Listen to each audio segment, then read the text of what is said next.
Paz do Senhor, no Evangelho de Lucas, que é um evangelho muito completo, com muitos pormenores, com muitos detalhes, porque Lucas era médico e os médicos costumam ser assim mesmo, muito minuciosos com as suas coisas. E ele tem aqui um relato dos 4 evangelhos, o relato de Lucas sem desmerecer os outros, mas o evangelho de Lucas é muito completo e fornece informações que em outros evangelhos nós não temos. E aqui no capítulo 23, eu quero ler-vos o versículo 11. Diz assim: mas Herodes, juntamente com os seus soldados, tratou Jesus com desprezo. E para zombar de Jesus, mandou que o vestissem com um manto luxuoso e o devolveu a Pilatos. Este contexto, contextualizando, o que se passa? Jesus, o Filho de Deus, o verdadeiro Deus, que veio ao mundo em forma de homem, estava prestes para ir para a cruz. Ele tinha sido traído por um dos seus discípulos, por Judas. Ele tinha sido preso pelos soldados romanos e tinha sido levado perante Pilatos, que era o governador romano. Mas Pilatos, ouvindo falar que Jesus era galileu e sabendo que Herodes estava na cidade, enviou para Herodes. Herodes era um judeu, só que ele era governador da província da Galileia. E desta maneira Pilatos e Herodes até ficaram amigos depois, porque foi como se fosse um pacto, né? Ficou bem perante os olhos de Herodes. E Herodes estava muito contente, porque Herodes estava expectante de ver Jesus realizar algum milagre na sua frente. Herodes tinha ouvido falar dos feitos, dos grandes feitos daquele homem, daquele profeta, e ele queria ver Jesus fazer alguma coisa na sua frente. Ressuscitar algum morto, virar água em vinho, ou alguma daquelas coisas que ele tanto tinha ouvido falar. Mas Jesus não fez nada. Naquele momento, Jesus não estava para fazer milagres. Naquele momento, Jesus estava numa fase de silêncio e espera até dizer naquela cruz: consumado é.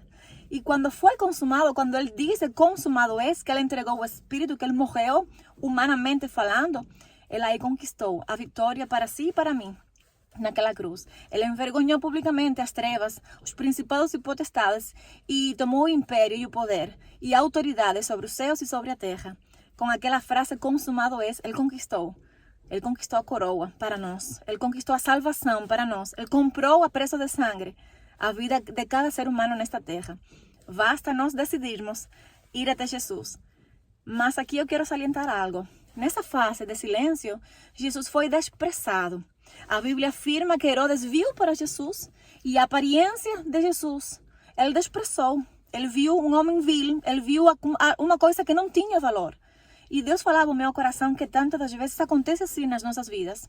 As pessoas olham para nós e não dão valor nenhum para nós. Aparentamos termos um aspecto assim, tipo, coitado, né? Pobre coitado, essa pessoa nunca vai dar nada certo, ou falta inteligência, ou falta expressão para falar, ou falta eloquência, ou faltam títulos, ou não tem uma posição adequada, ou não tem uma maneira de se desenvolver de maneira certa, ou não tem dons e talentos suficientes, ou não tem dinheiro.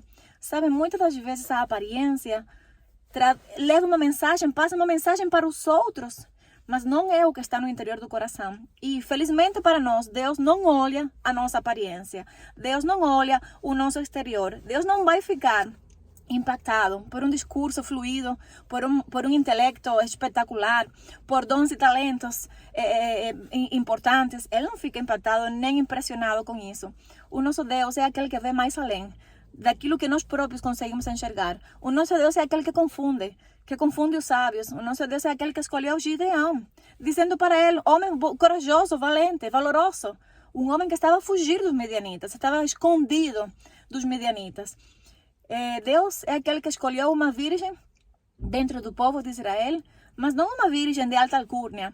Não, era alguém muito pobre, muito simples, muito jovem, que não tinha preparo nenhum para carregar no seu ventre o Messias, mas tinha um coração entregue a Deus. Então o Senhor vai olhar sempre para o coração.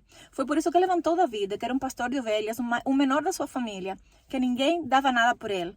Mas Deus conhecia o coração contrito de Davi, o coração que era rápido para se arrepender, que era próximo a Deus, que buscava a presença do Senhor.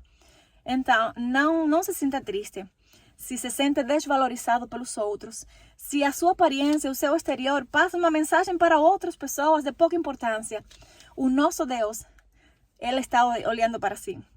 A Bíblia afirma que os olhos do Senhor percorrem a terra, procurando os fiéis. E Ele tem olhado para o seu coração. Ele tem olhado para a sua simplicidade.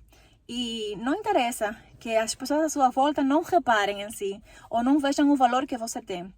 Em Cristo Jesus, nós temos sido nova criatura e para Ele somos preciosos, somos especiais, porque Ele pagou um alto preço na cruz. Nós não temos nada que oferecer para Ele. É por isso que Ele não fica impressionado com aquilo que é nosso, com aquilo que nós podemos fazer, percebe?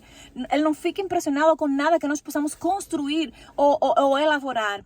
A única coisa que Ele quer é o nosso coração. Ele quer a nossa rendição a Ele. Ele quer que nós entreguemos no seu altar todos os nossos sonhos, nossos projetos, todo o nosso ser. Que tenhamos um coração como o do salmista David. Um coração que suspira pela presença do Senhor. Assim como um servo brama pela corrente da água. O Senhor está procurando corações que bramem, que clamem, que chorem e que gemam pela sua presença. Porque Ele aí derramará do seu espírito. Amém? Deus abençoe a sua vida e a sua família.